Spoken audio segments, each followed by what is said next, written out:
Did you know that narcissistic abuse actually causes brain damage in the victims? It raises your cortisol levels in your body so high that over a certain amount of time, a long period of time, it actually shrinks your hippocampus, which is the center of your brain that is in control of short-term memory and learning. Your amygdala swells up. That's your reptilian brain. That's the part of your brain that controls your primal emotions: fear, anxiety, guilt, shame, lust, anger, all of that. It controls all of it. And when it swells up, it's going to constantly put you in a state of fear and arousal, and your fight or flight's going to be going crazy all the time in a constant state of survival mode. And doing this over a long period of time is actually going to lead to the person having severe anxiety and having severe panic attacks. And it actually affects the way that the person can handle their emotions. It's not your fault. You don't deserve that. For years, I suffered in silence, protecting the very people that abused me. Now I've realized they don't deserve my protection or my loyalty because I never got it from them to begin with. We won't truly be free until we let out and tell what happened to us and what we went through. These bitter women hurt someone that was loving, caring, giving, and kind to them. To shit all over a kind-hearted person is an act of a miserable, bitter person. This is my truth. These are my abusers. They took advantage of my autism. They did things that were unforgivable. College me deserves justice, and for her truth to be spoken, and for her voice to be heard. They tried to silence me back then, but now it's war, fighting against narcissism and for my justice. Absolutely, I will tell you what happened. So first I will say that I joined the sorority in the spring of 2017, which was my sophomore year of college. Okay, I was 19. And after I joined, the abuse just got progressively worse as time went on.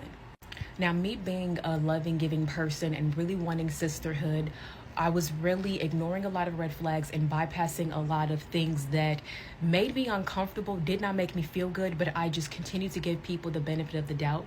And I realized that do not give narcissistic, abusive people the benefit of the doubt because they don't deserve it. They are choosing what they're doing to you. And because I did not have a voice, I was more passive. I just endured way too much than I needed to. So eventually what happened is the abuse just kept getting worse and it wasn't changing. It wasn't getting any better. I even at some point went to our advisors and seeked out help. But what happened is that whole entire situation was just flipped around and spin back on me. And I was the one that was to blame. And all of this anger was directed at me. And I was getting screamed at and forced to apologize to a bitch that just fucking abused me. And that was very traumatic. But that's another story for another day. And honestly, I should have been done after that moment that happened, but I continued to stay, but I digress. But eventually what happens when I realized that this was not going to change, I eventually got to a point where enough was enough. And what happened is that 2018, that year is the year I turned 21 years old, okay? And my birthday is May 23rd, okay, so almost like a summer birthday. So when I had came home from school that summer, had my birthday, and then around that time is when I went through my spiritual awakening. I was going through my dark night of the soul, and a lot of stuff was coming up to the surface, and I started just seeing things a whole lot differently. So because my energy had changed and I was very down, these people were kicking me while I was down, and I just no longer was aligning with them anymore. And while I'm going through my dark night of the soul, which is a very deep, dark depression, I'm getting abused by these people. And at this point, I just could not take it anymore because my spirit just couldn't handle it.